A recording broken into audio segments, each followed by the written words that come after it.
Hi guys, welcome back to atomic questpedia. अब हम करेंगे एग्जाम्पल नंबर 11.3। तो सबसे पहले मुझे इनको अरेंज करना है इंक्रीजिंग बॉइलिंग पॉइंट्स में। दो पार्ट मेरे को दिए हुए हैं, काफ़ी बार पूछा जाता है इसी सेम टाइप का क्वेश्चन, बच्चों वाला क्वेश्चन है। पहले आप ये सारे पार्ट बना लीजिए। ए पार्ट की बात करूँगा तो पेंटेन वन ऑल 5 कार्बन है, और आप इस तरीके से मत छोड़ के आइएगा, आप हाइड्रोजन पूरे कर दीजिएगा, क्योंकि कुछ नालायक जो है वो पेपर में छोड़ आते हैं हाइड्रोजन, अच्छा नहीं लगता है।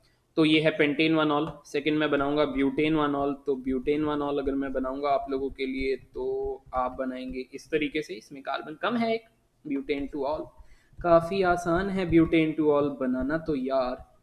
तो ये था मेरा ब्यूटेन टू ऑल। इसके बाद बनाऊंगा मैं इथेनॉल। इथेनॉल बनाऊंगा CH3CH2OH करके।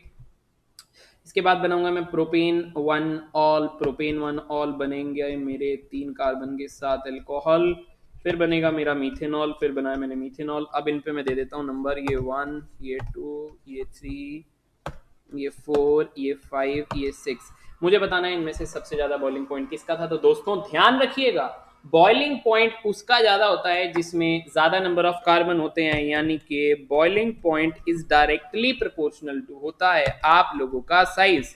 तो बॉइलिंग पॉइंट जो है वो साइज के डायरेक्टली प्रोपोर्शनल है। जितना ज्यादा कार्बन उतना ज्यादा साइज, उतना ज्यादा बॉइलिंग पॉइंट, उतनी ज्यादा वंडरवॉल फोर्सेस ऑफ इंटरेक्शन। और आपको पता होना चाहिए कि इनवर्सली प्रोपोर्शनल टू होता है ब्रांचिंग। तो सबसे पहले हम साइज देखेंगे, देन हम देखेंगे ब्रांचिंग किस किस में हो रही है। साइज मुझे नजर आ रहा है 1 में, तो 1 का बॉइलिंग पॉइंट सबसे ज्यादा होगा, ठीक है। इसके बाद अगर मैं बात करूंगा ब्यूटेन, 4 कार्बन वाले मेरे पास दो चीजें दे रखी हैं। अब ब्रांचिंग हो रखी है मेरी थर्ड के अंदर, तो जाहिर सी बात है ब्रांचिंग के इनवर्स है बॉइलिंग पॉइंट। इसका मतलब सेकंड होगा, फिर थर्ड होगा, राइट। इसके बाद अगर मैं बात करूंगा 3 कार्बन वाला, मेरे को फिफ्थ पार्ट दिख रहा है प्रोपेन वन ऑल जो था। फिर मुझे 2 कार्बन वाला फोर्थ पार्ट दिख रहा है, और फिर मुझे दिख रहा है आपका 6 पार्ट जो था आप लोग का मीथेनॉल। तो ये है आपका increasing order of boiling point जो आपको यहाँ पे सॉल्यूशन में चमक रहा होगा। ये हमने कुछ इस तरीके से किया है। सेकेंड पार्ट के अंदर हम बनाएंगे सबसे पहले ब्यूटेन, और इसको मैं हटा देता हूँ यहाँ से स्क्रीन से, फिर ताकि हम सेकेंड पार्ट कर पाए। सेकेंड पार्ट के अंदर सबसे पहले हम लोगों को बनाने पड़ेंगे, ये रूल्स आप याद रखिएगा, मैंने हटा दिए हैं। ब्यूटेन, ब्यूटेन का मतलब हो गया है ये 4 कार्बन, ठीक है, इस तरीके से, राइट। ये हो गया एन ब्यूटेन। इथॉक्सी इथेन की अगर मैं बात करूंगा CH3CH2O CH2CH3, ये है आपका इथॉक्सी इथेन। फिर मैं बात करूंगा आपसे पेंटेनल की। पेंटेनल क्या होगा, CH3CH2CH2CH2 C double bond OH, फिर होगा आपका पेंटेनल, और देन होगा आपका पेंटेनॉल, राइट। ओ आहा, माय गॉड।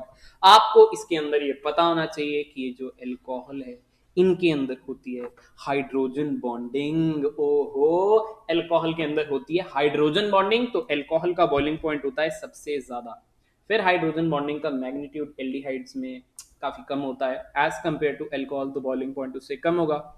ईथर के अंदर तो ऑक्सीजन को, ये ईथर है, ईथर के अंदर ऑक्सीजन को दोनों साइड से कार्बन के मोटे मोटे ग्रुप ने घेर लिया है, तो इंटरेक्शन करने के चांसेस और कम है। और सबसे ऊपर वाले के पास तो आपको दिख रहा होगा कि बेचारे के पास तो ऑक्सीजन भी नहीं है, तो काहे की हाइड्रोजन बॉन्डिंग, ट्राई भी नहीं करेगा। तो जिसके अंदर होती है हाइड्रोजन बॉन्डिंग उसका होता है सबसे ज्यादा बॉइलिंग पॉइंट, इस बात को याद रखिएगा दोस्तों। तो मैं आपको बताना चाहूंगा सबसे कम होगा 1 का, देन अगर मैं बात करूंगा तो सेकंड का, देन अगर मैं बात करूंगा तो थर्ड का, पेंटेनल का, राइट। तो अगर मैं इसके बाद बात करूंगा तो फोर्थ का, राइट। तो इस तरीके से आप लगा सकते हैं, ये है पेंटेन वाला, ये है पेंटेनल, ये है इथॉक्सीथेन, ये है एन ब्यूटेन। आई थिंक आपको समझ में आ ही गया होगा, ये है इंक्रीजिंग बॉइलिंग पॉइंट का magnitude. Thank you so much for watching. Please इस वीडियो को लाइक ज़रूर करिए, एक कमेंट ज़रूर ड्रॉप कीजिए। फिर मिलते हैं आपसे अगली वीडियो के अंदर, तब तक के लिए टेक केयर, सी यू।